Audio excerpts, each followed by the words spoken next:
5,000 It was like a mountain in the middle of the sea, almost reaching the clouds. Below the building flowed the waters. It seemed as it were suspended above their surface, while at the top of this mountain rose a second sun to be a guide for ships. The name Pharos comes originally from the island itself. When Alexander the Great became the master of Egypt, he wanted to build a large and a populous city where the Greeks, Macedonians, and Egyptians could live together in harmony. And while he was looking for the right place with his architects, he had a vision in his dream one night. An old man with a grey beard and a noble look, possibly Homer by many accounts, appeared in front of him and recited his own words. An island lies where loud the billows roar. Pharos, they call it, on the Egyptian shore.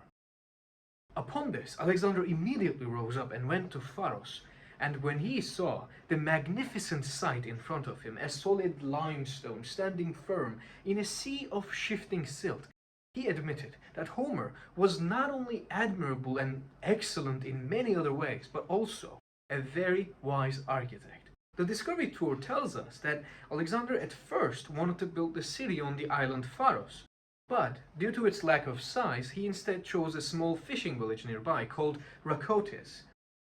The people of Rakotis never really liked Alexandria and did not want to call it by its founder's name. Instead, they called it Raket, which meant the building.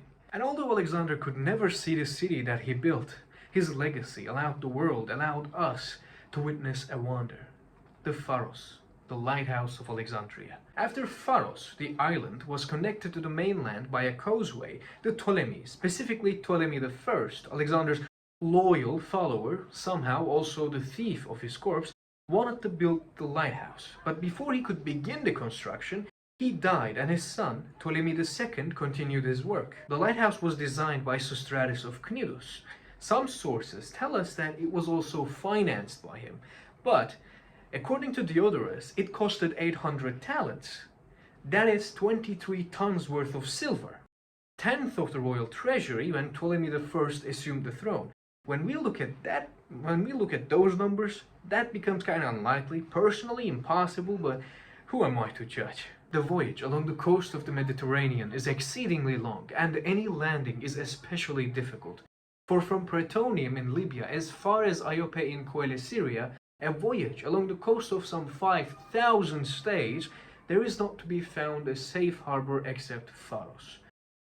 5,000 stays, that is 900 kilometers or 600 miles.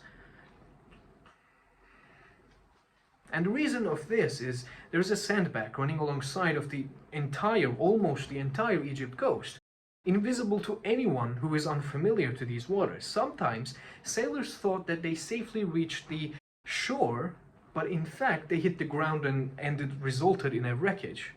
Sometimes other sailors were dragged to the marshes or desert stretches before they even realize it. And this whole thing, I think, makes Pharos the second gift to Egyptians, even though it's not being given by nature or God after the Nile. When I am driving, I sometimes think that a single mistake, a simple distraction, or the situation of our times, the wrong person in the wrong time could cost me my life. And I somehow believe that this is the situation that the sailors in ancient times, especially in the dark, had.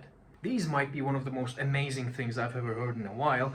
According to Pliny, Pharos' magnificent light could be mistaken for a star on the horizon. Its light is compared with the light of the moon, and it's also said that it can be seen from 300 stadia away, 34 miles, 54 kilometers. And in addition to all of this, it is also said, I know I said it a lot, but that its visibility could only be limited by the curvature of the earth. I mean, you can say, duh, but this is 2,000 years ago we're talking about. I mean, I haven't lived there, but still, huge. At this point, Pharos was not just a lighthouse or a wonder of the ancient world, it was a symbol of hope. And just imagine the economic benefits of all of this. And no wonder Alexandria was called the capital of the ancient world. The Pharos stood for 1,300 years. Its fire gleamed across the sea until its eventual fall.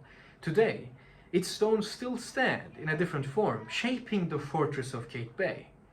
And I actually got more where they're coming from. What if I told you that the Pharos we see in the game is actually not the whole of it, that it had phases throughout history, and it was in fact not included in the first 7 wonders of the ancient world by Antipater of Sidon?